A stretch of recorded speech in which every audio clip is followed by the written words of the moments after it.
పార్లమెంట్లో అడుగు పెట్టేందుకు అందరూ కూడా సిద్ధం అని చెప్పి అడుగులు ముందుకు వేస్తా ఉన్నారు. ఇది ఒక రికార్డు. ఈరోజు మొట్టమొదటిసారిగా 2 ఎమ్మెల్యే టికెట్లు ఇక్కడ అమ్మకు లావణ్యమ్మకు ఇక్కడ మంగళగిరిలోనే కాకుండా బుట్టమ్మకు ఈమగనూరులో కూడా ఎమ్మెల్యే టికెట్ ఇచ్చాం. 2 ఎమ్మెల్సీలు, చీరాల్లో ఒక ఎమ్మెల్సీ సునీతమ్మ కనిపిస్తుంది, ఇక్కడ హనుమంతన్న కనిపిస్తా ఉన్నాడు మీ దగ్గరే. ఎప్పుడు జరగని విధంగా ఈరోజు మున్సిపల్ చైర్మన్లు 8 మంది, 8 మంది మున్సిపల్ చైర్మన్లు. అందులోనూ ఎక్కడ తెలుసా, అందరూ కూడా చేనేతలు ఎక్కువగా ఉన్న మున్సిపాలిటీస్లో, ప్రొద్దుటూరు అయితేనేమి, రాయదుర్గం అయితేనేమి, వెంకటగిరి అయితేనేమి, ఇమిగనూరు అయితేనేమి, జగ్గయ్యపేట అయితేనేమి, చీరాల అయితేనేమి, ధర్మవరం అయితేనేమి, ఇంకొకటి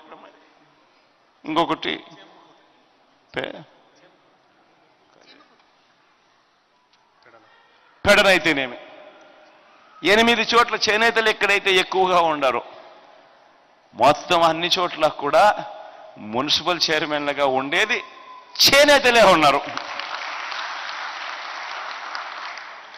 ఎందుకున్నారు అనంటే కారణం మీ బిడ్డ రూల్ తెచ్చాడు కాబట్టి. ఖచ్చితంగా 50% ఖచ్చితంగా ఎస్సీలు, ఎస్టీలు, బీసీలు, మైనారిటీలే రాజ్యాధికారంలో ఉండాలి కాబట్టి ఎప్పుడు జరగని విధంగా ఇవన్నీ జరుగుతూ ఉన్నాయి. నేను ఇవన్నీ కూడా ఎందుకు చెప్తా ఉన్నాను అనంటే, ఈ ఒక్క మంగళగిరి నియోజకవర్గమే తీసుకోండి. ఇంతకుముందు ఎప్పుడూ కూడా పేదలు ఎలా బతుకుతా ఉన్నారు, వారి జీవితాలు ఎలా ఉన్నాయి, వారి బ్రతుకులు ఎలా మారాలి అని ఏ ఒక్కరూ ఆలోచన చేయాల. మొట్టమొదటిసారిగా వీళ్ళ బ్రతుకులు మారాలి అని చెప్పి ఒక లంచాలు లేని, వివక్ష లేని వ్యవస్థను తీసుకొస్తూ ఏకంగా ఈ ఒక్క మంగళగిరి నియోజకవర్గం గురించి నేను చెప్తాను. ఇందులో 1,20,000 ఇళ్ళు ఉన్నాయి, 1,20,187 ఇళ్ళు ఉన్నాయి ఈ ఒక్క మంగళగిరి నియోజకవర్గంలో. ఇందులో నేరుగా మీ బిడ్డ బటన్ నొక్కడం, నేరుగా నా అక్క చెల్లెమ్మల కుటుంబాల ఖాతాల్లోకి నేరుగా వెళ్ళిపోవడం. ఎన్నిల్లో తెలుసా, అక్షరాల 1,08,408 ఇండ్లు. అంటే 1,20,187 ఇళ్లకు గాను 1,08,408 ఇళ్లకు నేరుగా మీ బిడ్డ బటన్ నొక్కుతున్నాడు, నా అక్క చెల్లెమ్మల కుటుంబాల ఖాతాల్లోకి నేరుగా వెళ్ళిపోతా ఉంది.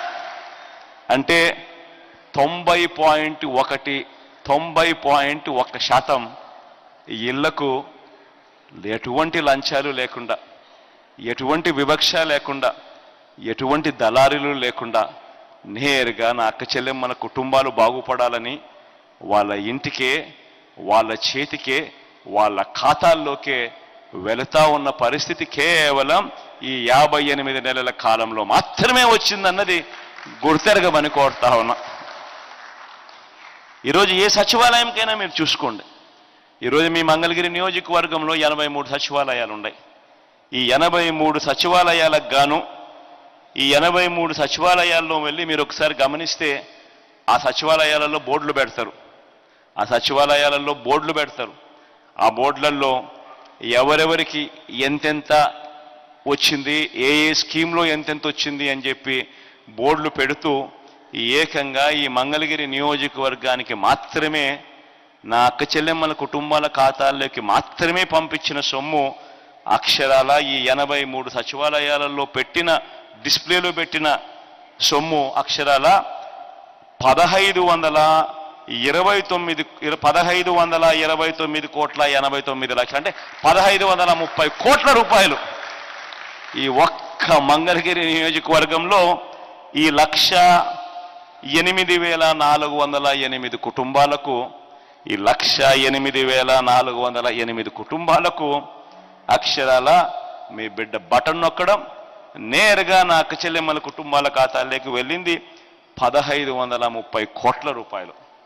ఇక నాన్ డీబీటీ తీసుకుంటే, నాన్ డీబీటీ అని అంటే ఇళ్ల స్థలాలు అయితేనేమి, గోరుముద్ద అయితేనేమి, విద్యా కానుక అయితేనేమి, పిల్లలకి ఇచ్చే ట్యాబులు అయితేనేమి, ఇటువంటివన్నీ కూడా తీసుకుంటే మరో 735 కోట్ల రూపాయలు, అంటే 2265 కోట్ల రూపాయలు. నేను ఇవన్నీ కూడా ఎందుకు చెప్తా ఉన్నాను అనంటే మీ అందరికీ కూడా ఒక్క విషయం చెప్పడానికి. ఎందుకనంటే లావణ్యమ్మ మీ పాప లావణ్యమ్మ. లావణ్యమ్మ దగ్గర బహుశా చంద్రబాబు నాయుడు కొడుకు గారి దగ్గర ఉన్నంత డబ్బులు ఉండవు. ఆయన ఎన్నికలు వచ్చేసరికి ఓటుకు 4,000 అంటాడు, ఓటుకు 5,000 అంటాడు, ఓటుకు 6,000 అంటాడు. కానీ మీ అందరితో నేను ఒకటే చెప్తా ఉన్నా, డబ్బు ఇస్తే తీసుకోండి, కాదని చెప్పాలని, ఇస్తే తీసుకోండి. కానీ ఓటు వేసేటప్పుడు మాత్రం గుర్తుపెట్టుకోండి, ఎవరికి ఓటు వేస్తే మళ్ళీ జూన్ జూలై మాసంలో అమ్మఒడి ఎవరు వేస్తారు అని మాత్రమే ఓటు వేయండి. మళ్ళీ ఎవరు చేయూత ఇస్తారో అన్న వాళ్ళకే మాత్రమే ఓటేయండి. మళ్ళీ ఎవరు ప్రతి సంవత్సరం నేతన్న నేస్తం ఇస్తాడు అన్న వారికి మాత్రమే ఓటు వేయండి. ఎవరు ఉంటే మన పిల్లల చదువులు బాగుపడతాయి, ఎవరు ఉంటే మన బడులు బాగుపడతాయి అనే వారికి మాత్రమే ఓటు వేయండి. ఎవరు ఉంటే మన హాస్పిటళ్ళు బాగుపడతాయి, ఎవరు ఉంటే ఏ పేదవాడు అప్పుల పాలు కాకుండా వైద్యం అందే పరిస్థితి ఉంటుంది అని తెలిసి ఓటు వేయండి. ఎవరు